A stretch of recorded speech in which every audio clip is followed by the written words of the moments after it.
దేవుడు వరం ఇచ్చిన పూజారి అడ్డం పడ్డట్టు శాన జాగలల్లా కింద పనిచేసేటోళ్ళ రుబాబే ఎక్కువ ఉంటది.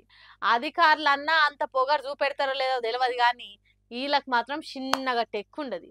ఏదో ఈలే ఓనర్లు అనుకొని ఫీల్ అయిపోయి షంగడ బింగడే కుడతారు. మరి అంతగానం ఏం చూసుకోనో తెలియదు కానీ ఇగో గిసొంటి ముచ్చట్నే అన్న క్యాంటీన్లో అయింది. చూపిస్తాం చూడురి. అన్న కెమెరా అడ్దిప్పే.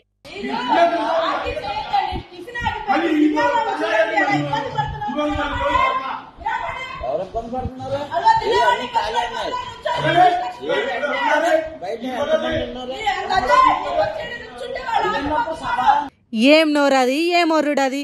వీళ్ళు అన్న క్యాంటీన్ వర్కర్సా లేకుంటే వీళ్ళే ఓనర్సా? విజయవాడ అయోధ్య నగర్లో ఓ పెద్ద మనిషితోని అన్న క్యాంటీన్ సిబ్బంది గీ తీర్ల మర్యాద ఇచ్చి మాట్లాడారు. ఆడ లొల్లి పెట్టే అంత పెద్ద తప్పు కూడా ఏం చేయలేదు. ఆయన జర మెల్లగా తిన్నాడు అంతే. గా మాత్రంకే 3 ఇడ్లీలు వేసుకున్నావు, గంట నుంచి తింటున్నావు, బకెట్ల సాంబార్ పోసుకున్నావు అనుకుంటా నోటికి ఎంత వస్తంత వాగుతుర్రు. చూస్తానికి పెద్ద ఆయన లెక్కనే కొడుతుండు. మరి ఆయనకు జల్ది తిననీకి వస్తలేదో లేకుంటే ఏదన్నా మాటల మునిగిపోయిండో కానీ అట్లా కాదయ్యా, జల్ది తిను, బయట ఇంకా చాలా మంది వెయిటింగ్ చేస్తురు అని మొదలు నిమ్మలంగా చెప్పి అటెన్కి ఆయన వినకపోతే అప్పుడు కోపం పడితే చూసినోళ్ళు కూడా దాన్ని ఓ లెక్క పద్ధతి అంటారు. అంతేగాని ఇట్లా నోరుంది కదా అని ఎట్లా పడితే అట్లా మాట్లాడితే దాన్ని సాయ అంటారా? ఎవరైనా ఎవ్వరనరు. అందుకే చూసినోళ్ళు కూడా ఇలా పొగరు చల్లగుండా వీళ్ళే ఓనర్స్ అనుకొని ఫీల్ అయిపోయి తెగ ఓవర్ రియాక్ట్ అవుతుర్రు. ఆఫీసర్లకు లేకుంటే సర్కార్ పెద్ద సార్లకి చూపిస్తే అప్పుడు మైలపోలు తీస్తారు అన్నట్టు మాట్లాడుతుర్రు. ఇది చూసినాక ఏందో ఏమో తల్లి, జనాలు మనుషులకు ఎట్లనో ఇలువియ్యరని తెలుసు కానీ కనీసం అలా వయసు కన్నా మర్యాద ఇవ్వాలి కదా. రాను రాను గిట్ల తయారై పాడైతుర్రు. మానవత్వం మన్నుల కలిసడంటే గిదే కావచ్చు. కప్ప తల్లి నీలాడే కడువా నిండ నీళ్ళొచ్చే, చేప పిల్ల నీలాడే చెరువు నిండ నీళ్ళొచ్చే, దోమ తల్లి నీలాడే దొడ్డి నిండ నీళ్ళొచ్చే అని పాటలు పాడుకుంటా వానదేవుని పిలుస్తున్నారు ఊర్ల పొంటి. ఆకాశానికి చూసుకుంటా మబ్బులు ఎప్పుడు వస్తాయి, వాన శింకులు ఎప్పుడు కురుస్తాయి అని తండ్లాడుతున్నారు రైతన్నలు. అందుకే కప్పతల్లి ఆటలు ఆడుతున్నారు వానల కోసము.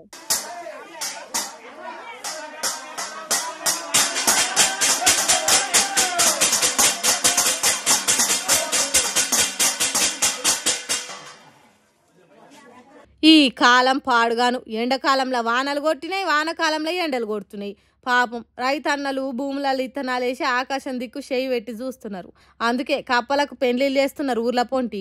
శ్రీకాకుళం జిల్లా జి సింగడం మండలం వెటగాడ అనే ఊర్లే ఇగో గిట్ల కప్ప తల్లికి పసుపు కుంకుమలు పూసి పూజలు చేసిండ్రు. అటెన్క రోకల్ బండ నడుమిట్ల కప్ప నొత్తి బట్టలు కట్టి ప్రతి ఇంటికి తిరిగిండ్రు. చిన్నపిల్లలు పల్లాలు కొడుతుంటే వానదేవుని పిలుచుకుంటా ఊరంతా తిరిగిండ్రు. రా వానదేవుడా కరుణించు నాయన అన్నట్టు పిలిచిండ్రు. ఇక ఇంటి ముందటికి పోగానే బిందెల కొద్ది నీళ్లు తెచ్చి నడుమిట్లనే కట్టి నా కప్ప మీద కావడెత్తుకున్న వాళ్ళ మీద పోసిండ్రు. ఇట్లా చేస్తే కప్ప దడిచి బెకబెకాని మొత్తుకుంటున్నదట. ఆ అరుపులు వానదేవునికి వినిపించి నల్లని మబ్బులు వేసుకొని వచ్చి కుండపోత వాన కురుస్తాడట. మరి దీంట్లో ఎంత శాస్త్రం ఉన్నది, సాంప్రదాయం ఎంత ఉన్నది అనేది మనకు తెలియదు కానీ వానలు కురవకుంటే తరతరాలు ఇట్లా చేస్తున్నారు ఊర్ల పొంటి. అసలు లెక్కకైతే తెలంగాణలో పల్లెల్లో ఈ కప్పతల్ల ఆటలు ఆడతారు కానీ ఆంధ్రాలో ఉన్న శ్రీకాకుళం జిల్లాలో ఆడుడే పరిశాన్ ఉన్నది. కరువు పోవాలన్నా రైతుల బరువు తీరాలన్నా కప్పతల్లి ఆటే దిక్కవుతుందట పంట చేనులకు. ఇట్లా చేస్తే సకాలంలో సరిపోను వానలు గురిచి చెరువులు కుంటలు నిండి దండి పంటలు వండుతాయట. ఈ వానలు ఇట్లనే పంటలను ఎండబెడితే తెలంగాణలో కూడా కప్పతల్లి ఆటలు చురువైతాయి కావచ్చు. కానీ అట్లా కాకుండా కప్పతల్లి ఆటలు ఆడకుండానే వానలు గురిచి మంచి పంటలు వండాలని కోరుకుందాం. ఏమంటారు?